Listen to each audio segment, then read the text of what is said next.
Hello student, ಈ ವಿಡಿಯೋದಲ್ಲಿ ನಾವು ನಿಮ್ಮ ಅಕೌಂಟಿಂಗ್ ಸ್ಟ್ಯಾಂಡರ್ಡ್ ಸಬ್ಜೆಕ್ಟ್ ಅಲ್ಲಿ ಬರುವಂತಹ 5 ಅಂಕದ ಪ್ರಮುಖ ಪ್ರಶ್ನೆ property plant equipment note number ನ ಕೇಳಿದಾಗ ಯಾವ ರೀತಿ ಬಿಡಿಸಬೇಕು ಅನ್ನೋದ್ರ ಬಗ್ಗೆ ಡಿಸ್ಕಷನ್ ಮಾಡೋಣ. 5 ಅಂಕಕ್ಕೆ ಕೇಳುವಂತಹ ಪ್ರಶ್ನೆ.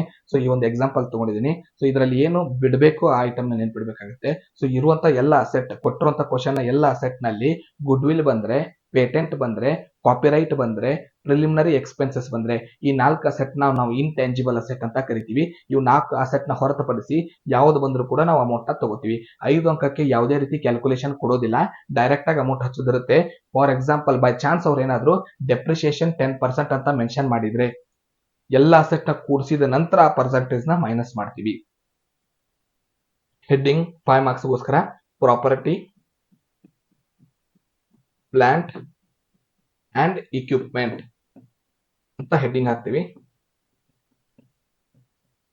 2 ಕಾಲಮ್ ನ ಪ್ರಿಪೇರ್ ಮಾಡ್ಕೋತೀವಿ, ಪರ್ಟಿಕ್ಯುಲರ್ ಮತ್ತು ರುಪೀಸ್ ಕಾಲಮ್ ನ.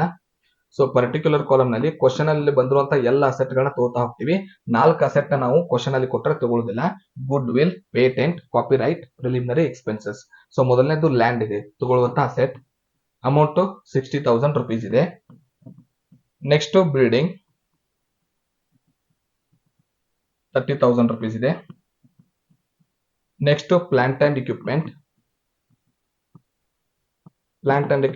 10,000 rupees ಇದೆ ಪ್ರಶ್ನೆಯಲ್ಲಿ.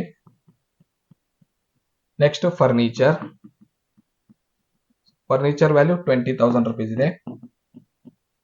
ನೆಕ್ಸ್ಟ್ ವೆಹಿಕಲ್ 30,000 rupees ಇದೆ. ಆಫೀಸ್ ಇಕ್ವಿಪ್ಮೆಂಟ್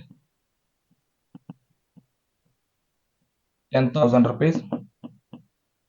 ಮಿರರ್ ಪ್ಲಾಂಟ್ 10,000 ಇದೆ. ಸೊ ಯಾವುದೇ ಬಿಡುವಂತ ಅಸೆಟ್ ಕೊಟ್ಟಿಲ್ಲ. ಸೊ ಈ ಬಿಡುವ ಅಸೆಟ್ ಯಾವಂದ್ರೆ intangible assets. Goodwill, patent, copyright, preliminary expenses ಬಂದ್ರೆ ತಗೋಬಾರ್ದು. ಇವು 4 ಹೊರತುಪಡಿಸಿ ಯಾವ ಅಸೆಟ್ ಕೊಟ್ಟರು, ಯಾವುದೇ ನ್ಯೂ ಅಸೆಟ್ ಕೊಟ್ಟರು ತಗೋತೀವಿ. ಸೊ ಇವುಗಳನ್ನ ಟೋಟಲ್ ಮಾಡ್ಕೊಂತೀವಿ. Next step. ಸೊ ಇವುಗಳನ್ನ ಟೋಟಲ್ ಮಾಡ್ಕೊಂಡಾಗ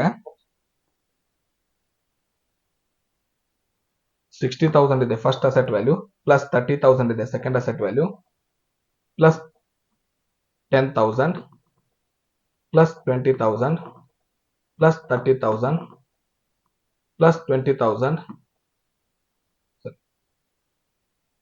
10,000 ಪ್ಲಸ್ 10,000, 1,70,000 rupees ಟೋಟಲ್ ಇದೆ.